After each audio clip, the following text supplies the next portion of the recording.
આજે એક નવો ટોપિક ચાલુ કરવાનો છે, ફંક્શન. બરાબર? તમારે તમારી ગ્રામર બુકમાં વ્યવસ્થિતપણે હેડિંગ ટાંકવાનું, ફંક્શન જેના માર્ક્સ છે 9.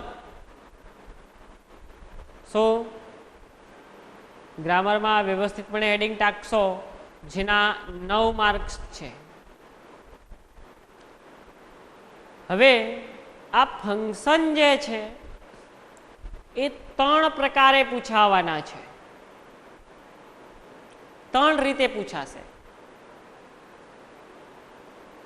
એક, ફંક્શન ઓળખો, આના 3 માર્ક. ડાયલોગ પૂર્ણ કરો, આના 3 માર્ક્સ. વાક્ય પૂર્ણ કરો, આના 3 માર્ક્સ. આમ કરી અને ટોટલ આખો એક 9 માર્ક્સનો ટોપિક છે. બરાબર? તો 9 માર્ક એટલે ઘણા બધા માર્ક્સ છે. ખાસ ધ્યાન રાખવાનું છે આમાં. સૌ પ્રથમ આપણે શું કરશું કે એક કોષ્ટક બનાવીશું. હું તમને સમજાવતો પણ જઈશ અને જોડે જોડે એ કોષ્ટક પણ બનાવતા જશો. કોષ્ટક પતી જાય પછી 3 રીતે જેમ પૂછાવાની છે, આ 3 રીતની એક્ઝામ પેટર્ન કેવી રીતના પૂછાશે, કેવી રીતના તમે જવાબ લખશો, આની 3 રીત લખાવીશ. અને પછી મને કંઈક જરૂર હશે કોઈ ફંક્શનની કે આ ફંક્શન આમ જ લખવાનું, તો એ હું એક્સપ્લેન પછી કરીશ. બરાબર? તો ખાસ ધ્યાન રાખવાનું છે. પૂરેપૂરા 9 માર્ક્સનો ટોપિક છે. મેં થોડીક રીત ચેન્જ કરું છું તમને ભણાવવામાં. એનું કારણ માત્ર ને માત્ર એક જ છે, ગમે એમ કરીને તમને આવડવું જોઈએ, બસ, બીજું કાંઈ નહીં. જો આ ટોપિક નહીં આવડે ને તો ઘણી બધી તકલીફ પડવાની છે. હવે તમને યાદ આવશે કે મેં આગળ જે ઓલી PDF મોકલી હતી, લખવાની કીધી હતી, એ લખી હોત તો બહુ સારું હતું. ફરજિયાત જ છે જો કે લખવાની આગળ કીધી હતી, ખબર હે? પ્રપોઝિશન, કન્જેક્શન ને પ્રોનાઉન્સની. નથી લખ્યું ને એને આ 9 માર્ક ભૂલી જવાના. શું કીધું? જેને લખ્યું નથી એને આ 9 માર્ક ભૂલી જવાના, નહીં આવડે કાંઈ જ. પણ આ 9 માર્ક્સ માટેના ટોપિકની આપણે શુભ શરૂઆત કરીએ. તો પહેલા એક સાદા અને સિમ્પલ ફંક્શનથી ચાલુ કરું. બરાબર? આપણે એક ટાઈમ બાબતનું ફંક્શન લઈએ કે જેની અંદર 3 ફંક્શન આવે છે. ચલો, ફંક્શન નંબર 1, સ્પેસિફાઈંગ ટાઈમ. એમાં શબ્દો આવશે after, before, once, since, for, while, when, till, until,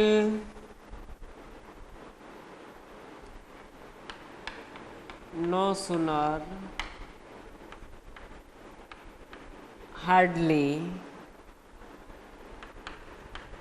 as soon as.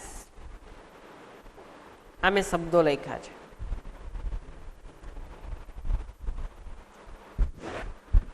તમારે આ 9 માર્ક્સ છે ને એમાંથી ટોટલ 6 માર્ક્સ રહ્યા ને એ ABCD ઓપ્શન વાળા છે. 9 માંથી આ 6 માર્ક્સ એબીસીડી ઓપ્શન વાળા છે. એટલે તમે વાક્ય વાંચો અને વાક્યની અંદર આ શબ્દો કોઈ દેખાય છે તો એનો મતલબ એવો થાય કે ઈ વાક્ય આ સ્પેસિફાઈંગ ટાઈમ નામનું ફંક્શન છે. શું થાય? ઈ વાક્ય આ સ્પેસિફાઈંગ ટાઈમ નામનું એક ફંક્શન છે. શું? ખાસ યાદ રાખજો. ચલો, મેં કદાચ એવું કીધું એટ ઇન, આ પણ શબ્દ આવે કે I am coming home at 10 o'clock. તો જો એટ શબ્દ આવ્યો ને ટાઈમ છે, આ વાક્ય લખ્યું હોય, એની નીચે 4 ઓપ્શન આપ્યા હોય તો સ્પેસિફાઈંગ ટાઈમ જે લખેલું હોય એ ફંક્શનનું આ વાક્ય થાય. ઓકે, સ્પેસિફાઈંગ ટાઈમ લખેલું હોય એનું આ ફંક્શન થાય. રેડી? હવે જો આગળના શબ્દમાં ઘણી વખત સ્પેસિફાઈંગ પણ લખેલું હોય, ઘણી વખત ડિસ્ક્રાઇબિંગ પણ લખેલું હોય, ઘણી વખત શોવિંગ પણ લખેલું હોય છે, તો તમારે મૂંઝાવાનું નથી. આ બધા એકના એક જ શબ્દ છે. સ્પેસિફાઈંગ ટાઈમ કયો તો પણ ભલે, શોવિંગ ટાઈમ કયો તો પણ ભલે, ડિસ્ક્રાઇબિંગ ટાઈમ કયો તો પણ ભલે, આ બધા એક જ થયું. પડી ખબર કે સ્પેસિફાઈંગ ટાઈમ, ડિસ્ક્રાઇબિંગ ટાઈમ કે શોવિંગ ટાઈમ, આ બધું શું થયું? એકનું એક જ થયું. તો અલ્ટિમેટલી ગુજરાતી ભાષામાં કહું તો ટાઈમ દર્શાવતા શબ્દ હોય એ સ્પેસિફાઈંગ કે ડિસ્ક્રાઇબિંગ કે શોવિંગ ટાઈમની અંદર આવે. Okay boy, ready? મોઢા હલાવો તોય ખબર પડે કે ગ્રહણ થાય છે કે નથી થતું. હવે ટાઈમના બીજા 2 મહત્વના ફંક્શન છે, બહુ જરૂરી છે યાદ રાખવું.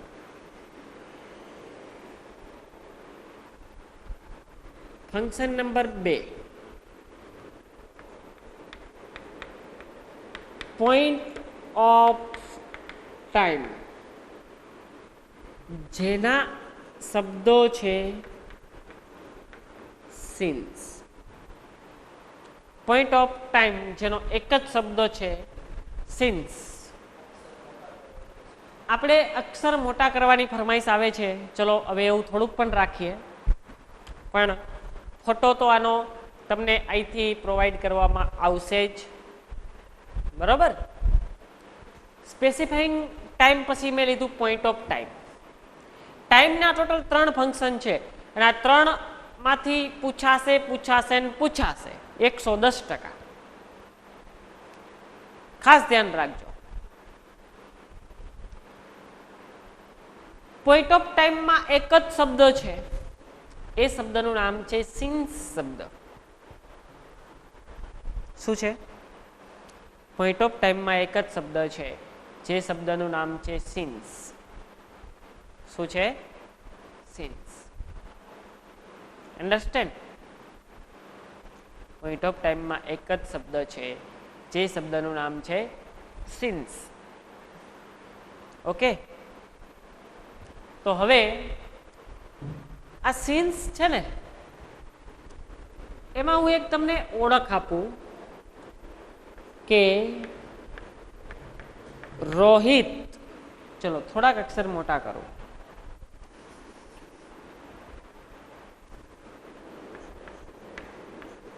રોહિત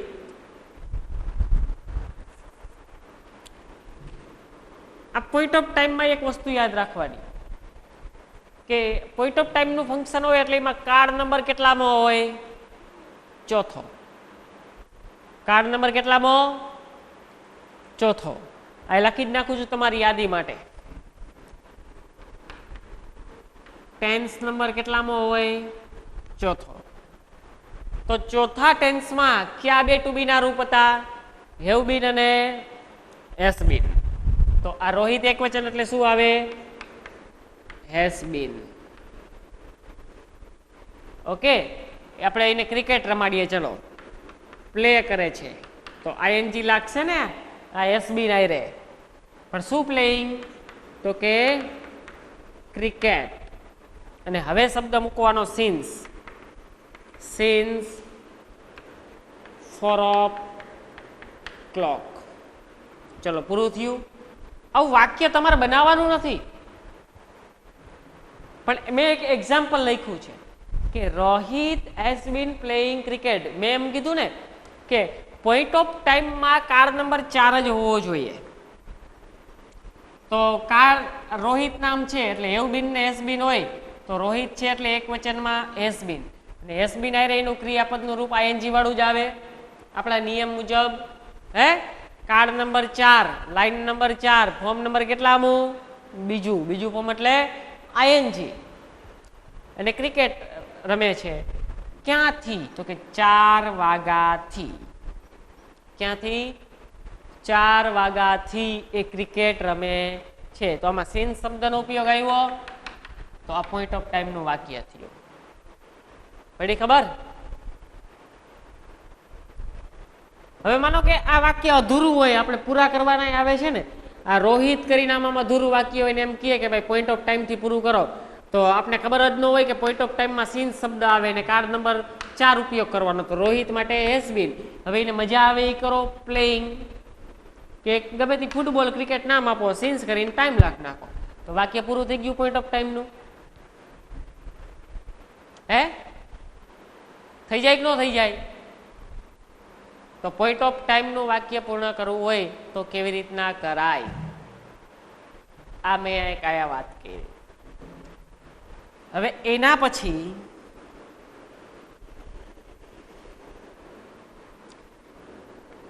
ત્રીજું, ડ્યુરેશન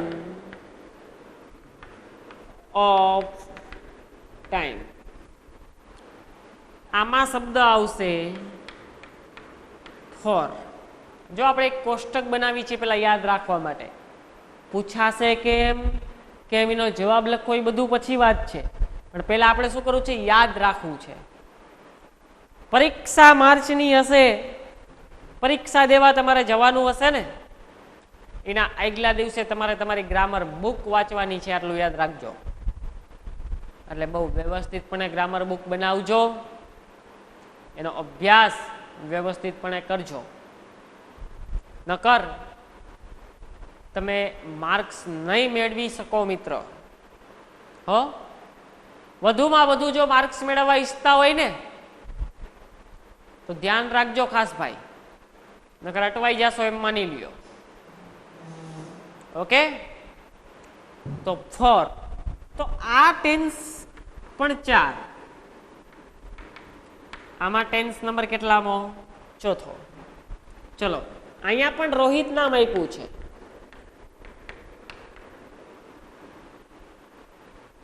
બરાબર? તો અહીંયા પણ કાર્ડ નંબર 4 એટલે રોહિત માટે હેઝ બીન લખવું પડે, એક વચન છે. આ પણ પ્લેઇંગ કરાવો. ચલો, ક્રિકેટ રમે છે, પણ આ પોઈન્ટ ડ્યુરેશન ઓફ ટાઈમ છે એટલે શું લખાય? ફોર. ફોર એટલે માટે. તો માટે એટલે આમ ચોક્કસ સમય લખવાનો, 5 કલાક, 4 કલાક, 1 વીક, 2 વીક, 3 વીક. તો અહીં લખીશ 4 hours. બરોબર? અહીંયા 4 o'clock લખ્યું એટલે કે 4 વાગ્યાથી હતું, અને આ 4 કલાક માટે. તો આ છે ડ્યુરેશન ઓફ ટાઈમ, આ છે પોઈન્ટ ઓફ ટાઈમ, અને આ છે સ્પેસિફાઈંગ ટાઈમ. આટલું તમને ખબર હોય એટલે 9 માંથી 1 માર્ક તમારો આવી ગયો, 8 માર્કની વાત બાકી છે. હે? હું અહીંયા 3 વાક્યો લખું છું અત્યારે ને અત્યારે પરીક્ષા. હું અહીંયા 3 વાક્યો લખું છું અત્યારે ને અત્યારે પરીક્ષા. તમારે ઓળખી બતાવવાના છે આ 3 ફંક્શન માંથી વાક્ય ક્યાંનું છે. હું ગમે તેને પૂછીશ અહીંયા હાજર છે એમાંથી. તમે નહીં ઓળખો તો પરીક્ષામાં નહીં ઓળખી શકો. ઓકે, તો જો અહીંયા હું વાક્ય લખું છું.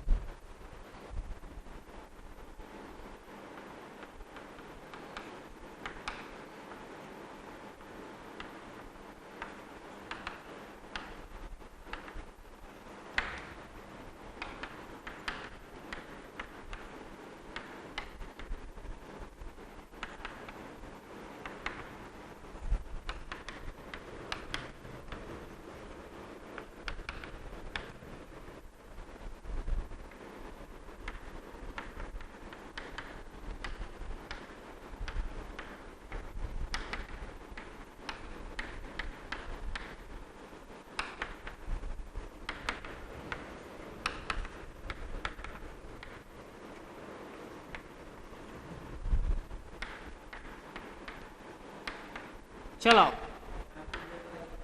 Question number 4 alternative choice. IMP function ज लखू छू बधा either or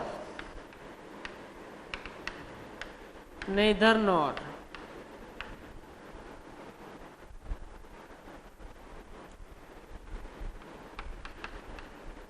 Not only but also.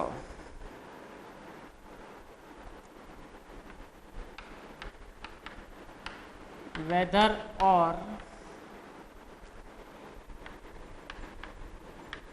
would rather than. चलो आमा मैं शब्द लिखा है either or, neither nor, not only but also, whether or and would rather than. આ શબ્દો કેટલા લોકોએ જોયેલા છે ક્યાંક આગળ? કોઈ હાથ ઊંચો કરશે?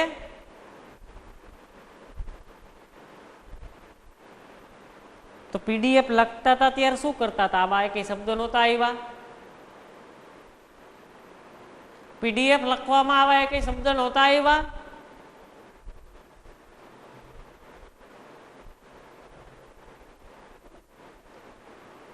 આ અલ્ટરનેટિવ ચોઇસ એટલે કોઈ એક,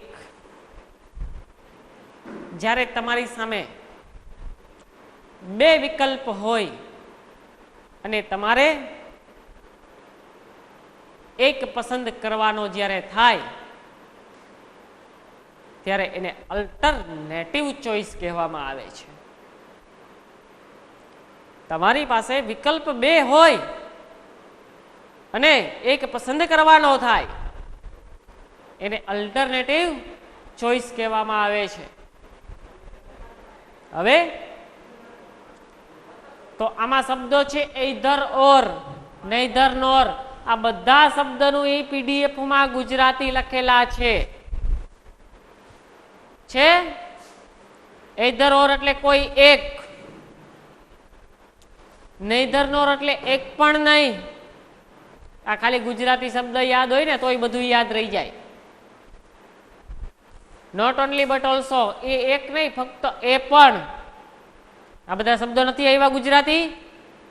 નથી લખી પીડીએફ તો આજ લખી લેજો, નકર તમે આ ટોપિકના માર્ક્સ ભૂલો છો. યાદ રાખજો, નપાસ પડવાની તૈયારી રાખજો. નહીં આવડે કાંઈ, પાસ થવું પણ મુશ્કેલ પડી જશે. યાદ રાખજો.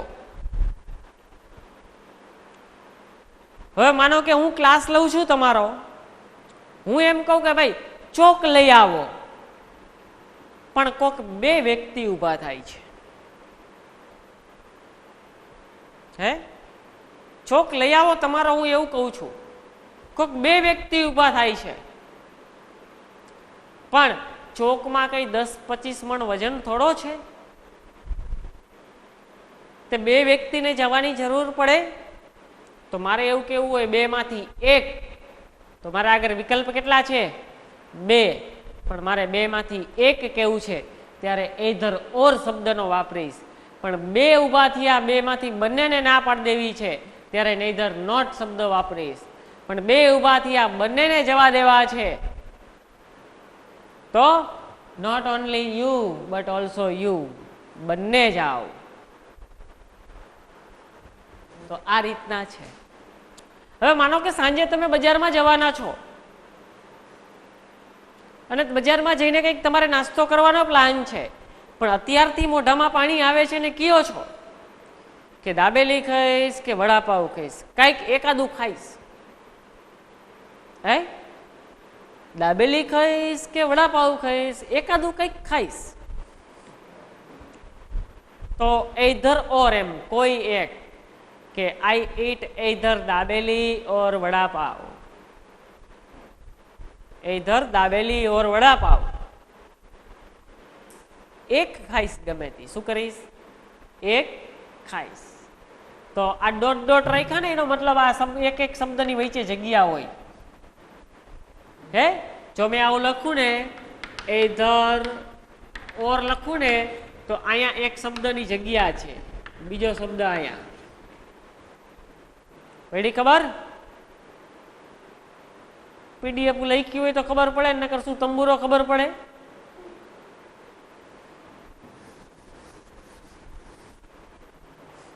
ચલો કે એક એક્ઝામ્પલ લખું. Rahul will eat either dabeli or vada pav. જો વિલ વાપર્યું મેં, એટલે કે હજી સાંજે બજારમાં જવાનો છે, અત્યારે જવાનું નથી. બજારમાં ક્યારે જવાનો છે? સાંજે. ઈટ એટલે કે ગરચવું, ખાવું.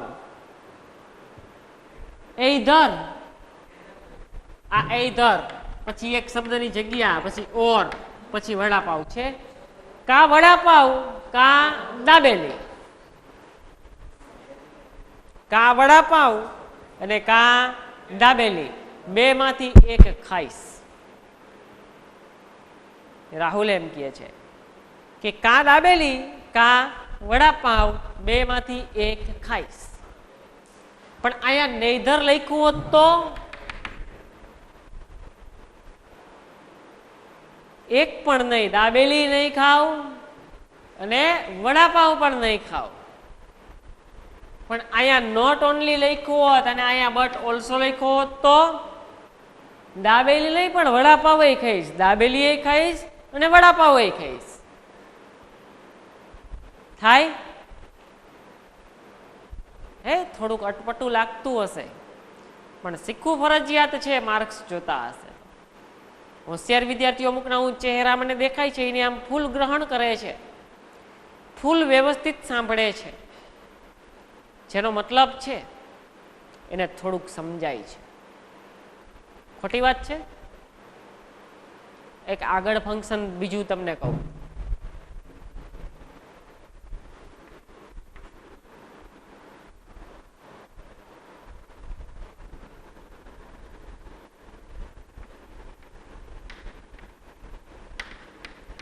કમ્પેરિઝન. હું અહીંયા ખાલી કમ્પેરિઝન લખ્યું એટલે તો પછી આગળ શોવિંગ કમ્પેરિઝન પણ લખે, ડિસ્ક્રાઇબિંગ કમ્પેરિઝન પણ લખે, બરોબર? પણ કમ્પેરિઝન એટલે કમ્પેરિઝન, સરખામણી. તો કમ્પેરિઝન કોને કહેવાય? ડિગ્રી ભણ્યા છો બધા, યાદ આવ્યું?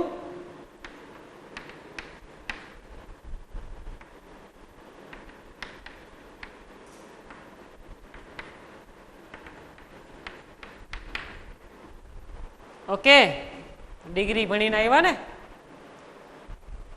તો આ એસ એસ અને 100S આ ડિગ્રીમાં આવતું કે ન આવતું? આવતું. ઈઆર પ્રત્યે લાગેલો હોય ને પછી ધેન આવે, આવું આવતું કે ન આવતું? ધ હોય તો ઈએસટી પ્રત્યે લાગે, સુપરલેટિવ ડિગ્રી. આવતું કે ન આવતું? ડિગ્રી કેટલા નથી ભણ્યા? હાથ ઊંચો કરો. કેટલા ભણ્યા છે? હાથ ઊંચો કરો. ઓકે, તો કમ્પેરિઝન ફંક્શનમાં હંમેશા ડિગ્રીના શબ્દો હોય. તો ડિગ્રીનું ફંક્શન તો હાવ હેલા. એઝ એઝ હોય તો હકાર વાક્ય હોય, સો એઝ હોય તો નકારો હોય, અને ઈઆર ધેન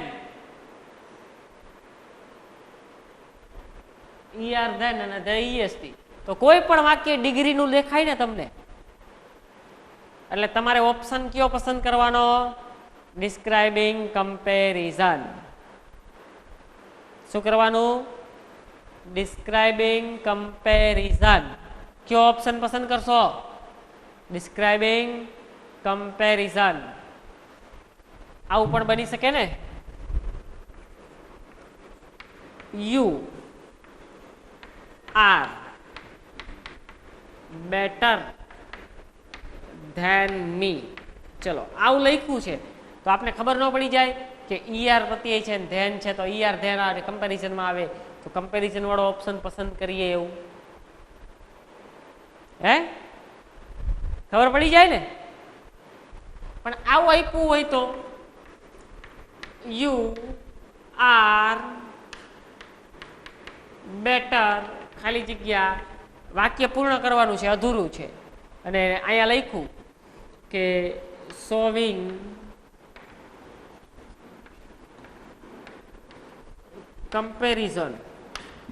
કમ્પેરિઝન દેખાડો, સરખામણી બતાવો. તો એટલી નો ખબર પડે. આ વાક્ય પૂરું કરવું હોય તો ઈઆર છેલ્લે છે એટલે આ પેલો શબ્દ ધેન જ આવે. આટલું ઓળખી ગયા, ધેન જ આવે ઈઆર પછી, કેમ કે આ છે જ ઈઆર ધેન. તો આ ઈઆર પછી ધ્યાન લખ્યો ને એટલે વાક્ય સાચું જ પડે. પછી અહીંયા જે પણ લખો એ મૂકી દો. આમ પૂછાય કે આમ પૂછાય, આવડતું હોય ને તો કઈ ફેર ન પડે. એક વાત ને 100 વાત.